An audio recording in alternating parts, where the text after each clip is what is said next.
सुरक्षा व्यवस्था निमंते केवल गोटे थाना रायगड़ा रही चोरी डकैती एवं चेन छिड़ाई नेबा भली अपराध बढ़ी चली रायगड़ा सहर अन्य कौन सी थाना बा फांडी व्यवस्था नहीं अपराध घटे ट्रेन बा अनेक रास्ता दे अपराधी बाहर को चली जाउछंती अनुमति क्रमे रायगड़ा सहर और आखपाख अंचल सुरक्षा विषय उपस्थापना करुअछि।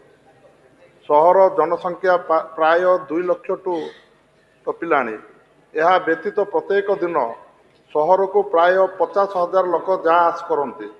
सहर मध्य भाग में रेल चलाचल व्यवस्था रही किंतु सहर आखपाख अंचल चोरी डकैती एवं चेन छिड़ाई नेबा भली अपराध बढ़ी चली सुरक्षा व्यवस्था निमंते केवल गोटे थाना रायगड़ा रही एवं जदि देखा 10 किलोमीटर दूर रे चांदिली थाना एवं सेहीपरि 20 किलोमीटर दूर रे सेचकाल थाना 15 किलोमीटर दूर रे खुंबीकटा थाना रही किंतु रायगड़ा सहर अन्य कौन सी थाना बा फांडी व्यवस्था नहीं जहाद्वारा अपराध घटे ट्रेन बा अनेक रास्ता दे अपराधी बाहर को चली जाउछंती।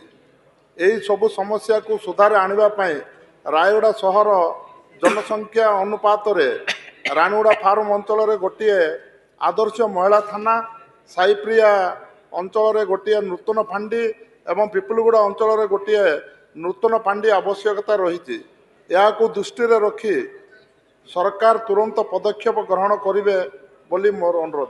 धन्यवाद।